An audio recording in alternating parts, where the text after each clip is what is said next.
চার ম্যাচ, চার হার। কোথায় ইস্ট বেঙ্গলের গড়বড়ি হচ্ছে আমি জানি না। মানে এতদিন ম্যানেজমেন্টকে দোষ দেওয়া হচ্ছিল, এতদিন কোচকে দোষ দেওয়া হচ্ছিল, আজকে কিন্তু সেই কোচও নেই। আর কোচ যেই প্লেয়ার্সগুলোকে নামাচ্ছিল সেই প্লেয়ার্সগুলো কিন্তু এবারও খেলেছে। হ্যাঁ, কখনোই বলতে পারি যে East Bengal was unlucky today because they have created so many chances, they were the better team today. But better team হলে ফুটবল ম্যাচ জেতা যায় না, বেটার টিমের সাথে সাথে গোলটাও করতে হয়। এতদিন আমি কথা বলেছিলাম আর এতদিন আমরা কথা বলছিলাম কার্লোস কোয়াদ্রাতের ক্লুলেস কোচিংয়ের নিয়ে। আজকে ইস্ট বেঙ্গলের ফরওয়ার্ড ডিফেন্স মেড ওয়াজ ক্লুলেস। আজকে যেন মনে হচ্ছিল ফরওয়ার্ডরা গোল করতে ভুলে গেছে, বা ফরওয়ার্ডদের মধ্যে ওই এনার্জিটা আর নেই। যেমনি ক্লেটন সিলভা ঝগড়া করছেন, যে Cleiton Silva yellow card concede করছেন, ইয়েলো কার্ড খাচ্ছেন, কিন্তু শট অন টার্গেট রাখতে পারছেন না, ঠিকভাবে শট মারতে পারছেন না। শট উনি বাইরে মারছেন। হ্যাঁ, আজকের দিনে আজকে ইস্ট বেঙ্গলের 3-4টে শট বারে লেগেছে, কিন্তু বারে লাগাটা কি খুব ভালো কথা? গোল কখন করবে ইস্ট বেঙ্গল? গোল কখন করবে? প্রত্যেকটা ইস্ট বেঙ্গলের ফ্যান্সের একটাই মুখে কথা ছিল। আজকে জামশেদপুরে যখন খেলা হচ্ছিল, যখন গোল পাচ্ছিল না ইস্ট বেঙ্গল, বারে মারছে, জঘন্য ফুটবল খেলছে, ছন্নছাড়া ফুটবল খেলছে, ডিফেন্স বুঝতে পারছে না কি করব না করব।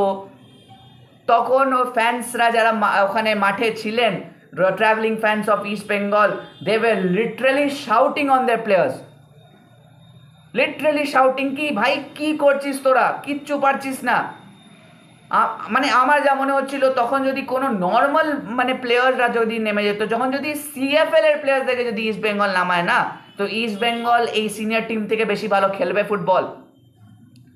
মেহেদি তালাল পাস দিচ্ছে, মিস পাস হচ্ছে, দূর থেকে শট মেরে দিচ্ছে, আননেসেসারি শট মেরে দিচ্ছে। ক্লেটন সিলভা কি করছে কিছু বুঝতে পারা যাচ্ছে না।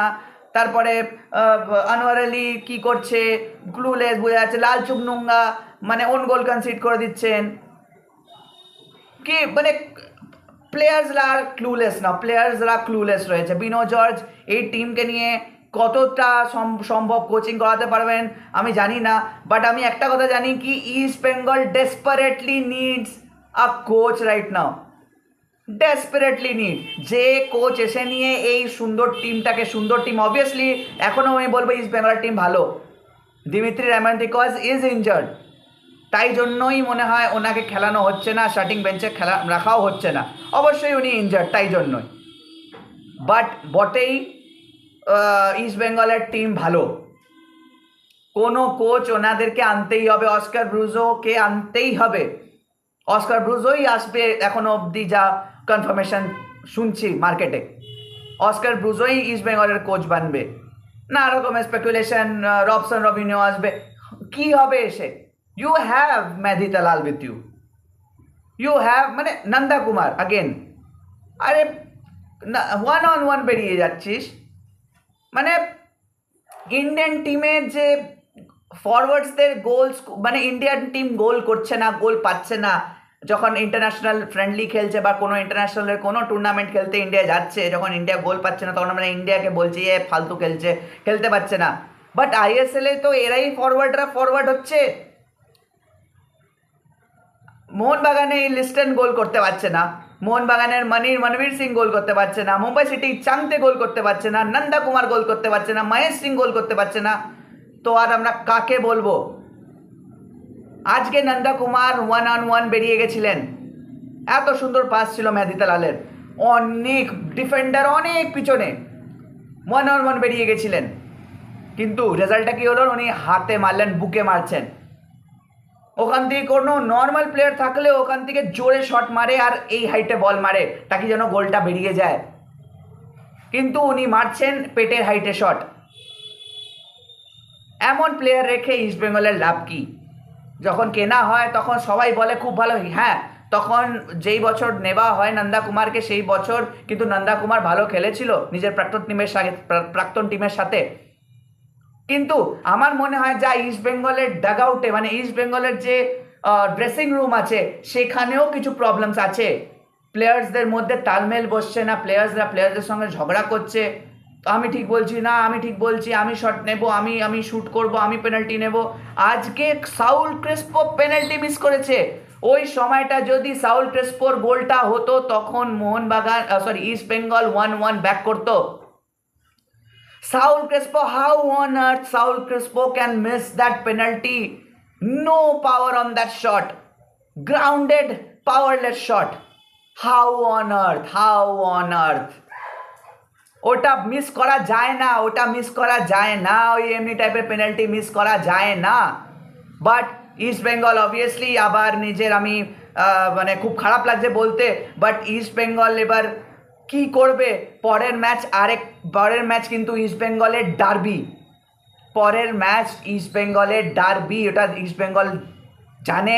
আর আমি জানি না এই টিম নিয়ে ইস্ট বেঙ্গল কতটা ভালো খেলবে মোহনবাগানের আগেনস্টে, আমরা জানি না। কিন্তু east Bengal desperately needs a win, a point, a coach, and of course a mindset, a good mindset in every player. Players are demoralized, players are absolutely demoralized, starting from defense to forward and in the middle, in the mid. প্রত্যেকটা player demoralise রয়েছে। প্লেয়ার্সের ভিতরে কিছু না কিছু তো চলছে east বেঙ্গলের প্লেয়ার্সদের সার্কেলে, সেটা আমি জানি না, সেটা আপনারা জানেন না। কিন্তু as a football loving person আমার মনে হচ্ছে আজকের খেলাটা দেখে, আমি যখন খেলাটা দেখছিলাম, স্টার্টিং খুব ভালো করে ইস্ট বেঙ্গল, পাসিং করে, মানে ওয়ান টাচ পাস খেলে, ফাস্ট ফুটবল খেলে। আমার লাগছিল আজকে কি বিনো জর্জ কলেজ কোয়ার্টার যাওয়ার পর লিটারালি ইস্ট বেঙ্গল ভালো খেলছে। কিন্তু হ্যাঁ, অফকোর্স ক্রেডিট দিতে হয় রে তাচিকাওয়ার গোলকে। Oh shot man, that was a killer of a shot. মানে আমার আইএসএল এর দেখা, মানে এত বছর যে আইএসএল চলছে, আমি এই গোলটাকে আমি টপ 10-এ রাখবো। এক্সেপশনাল শট ফ্রম রে তাচিকাওয়া, এক্সেপশনাল শট। যে সুন্দর লেভেলের শট মেরেছে রাইট ফুট দিয়ে রে তাচিকাওয়া। আর ওই শটটা মানে ওই জায়গায় যদি ম্যানুয়াল নয়ারও দাঁড়িয়ে থাকতো না, তাও ওই শটটাকে আটকাতে পারতো না ম্যানুয়াল নয়। It was exceptional and very special. Second গোলটা ওন গোলে হয় লালচুং নুঙ্গার। তুমি ক্লিয়ার করছো বল, তো তুমি পাটা স্টিক করছো কেন? ক্লিয়ার করো, বার করো বলকে। তুমি পাটা যদি স্টিকই করো তো পায়ে তো লেগে নিয়ে গোলেই ঢুকবে, অবভিয়াসলি, জাহির সা বাত হচ্ছে। ডিফেন্স আগেও ইস্ট বেঙ্গলের মানে টপিক অফ ডিসকাশন ছিল, এখন আরও টপিক অফ ডিসকাশন হয়ে গেছে। শুধুমাত্র ডিফেন্সকে বলে লাভ নেই, ডিফেন্স তো আছেই গড়বড়, এখন মিডও গড়বড় আছে আর ফরওয়ার্ড লাইনও গড়বড় রয়েছে, উইং গড়বড় রয়েছে, উইং খারাপ খেলছে। একটা গোল খাওয়ার পরে ইস্ট বেঙ্গল ডাউন হয়ে যাচ্ছে প্রত্যেকটা গেমে, আমরা দেখছি সেটা। মানে স্টার্ট এত ভালো খেলছে, যেই মুহূর্তে একটা গোল খাচ্ছে সেই মুহূর্তে ডাউন হয়ে যাচ্ছে ইস্ট বেঙ্গল, যেটা আমরা ইস্ট বেঙ্গল থেকে আশা করি না, যেটা ইস্ট বেঙ্গলের সমর্থকরা আশা করে না। Something really need to change, কিছু চেঞ্জ করতে হবে ইস্ট বেঙ্গলকে, না হলে আই এম আফ্রেড যে ইস্ট বেঙ্গল, মনে হয় না আমার কি এমনি যদি ফুটবল খেলে তাহলে ইস্ট বেঙ্গলের কিছু ভালো হবে এই বছর আইএসএলে। এখনো সময় আছে, turn around as fast as they can, they have to turn around, না হলে it will be too late for East Bengal to come back in this ISL. আবার নেক্সট বছরের জন্য ইস্ট বেঙ্গলের সমর্থকদেরকে ওয়েট করতে হবে। প্লেয়ার্স আনলে চলবে না, কোচ এমন আসতে হবে যে প্লেয়ার্সদের মাইন্ডসেটটাকে চেঞ্জ করতে পারবে, প্লেয়ার্সদেরকে ভালো খেলাতে পারবে, মোটিভেশন দিতে পারবে। আমি জানি বিনো জর্জ 2-3 দিনের কোচিং করিয়েছেন এই টিমটাকে, আমি বুঝতে পারছি সেটা খুব একটা আশা করা যায় না বিনো জর্জের কাছ থেকে। কিন্তু সেই প্লেয়াররাই কিন্তু গোল হওয়ার আগে অবধি ইস্ট বেঙ্গল কিন্তু ভালো খেলছিল। যেই মুহূর্তে রে তাচিকাওয়া গোলটা করলো, তারপরের মোমেন্ট থেকে ইস্ট বেঙ্গল ডাউন হয়ে গেল ইস্ট বেঙ্গল। না হলে রে তাচিকাওয়া গোল করার আগে অবধি মানে যেই পজিশনটা চলছিল সেটা আমি দেখেছিলাম 75-25, 75% position was with east Bengal FC. তাতে এই দেখা যায় না কি গোল করার পরে এই হলো। ইস্ট বেঙ্গলের সমর্থকরা আপনাদের কি মনে হচ্ছে, এই টিমটা কি টার্ন অ্যারাউন্ড করবে? এই টিমটা কি ডার্বির ম্যাচ জিতবে? এই টিমটা কি আইএসএলে ভালো করবে? এএফসি চ্যালেঞ্জ লিগও আছে আমাদের, আমরা ভুলে গেলে চলবে না, যেখানে ইস্ট বেঙ্গল ইন্ডিয়াকে রিপ্রেজেন্ট করবে, যেটা সব থেকে বড় আর সব থেকে ইম্পর্ট্যান্ট জিনিস। সেটা করলে চলবে না। আপনাদের কি মনে হয় কমেন্ট সেকশনে অবশ্যই জানাবেন। আজকের ভিডিওটা এই পর্যন্তই। লাইক করতে ভুলবেন না, সাবস্ক্রাইব করতে ভুলবেন না, আর কমেন্ট করতেও ভুলবেন না। দেখা হচ্ছে অন্য কোনো ভিডিওতে। ততক্ষণের জন্য ভালো থাকবেন, সুস্থ থাকবেন। নমস্কার।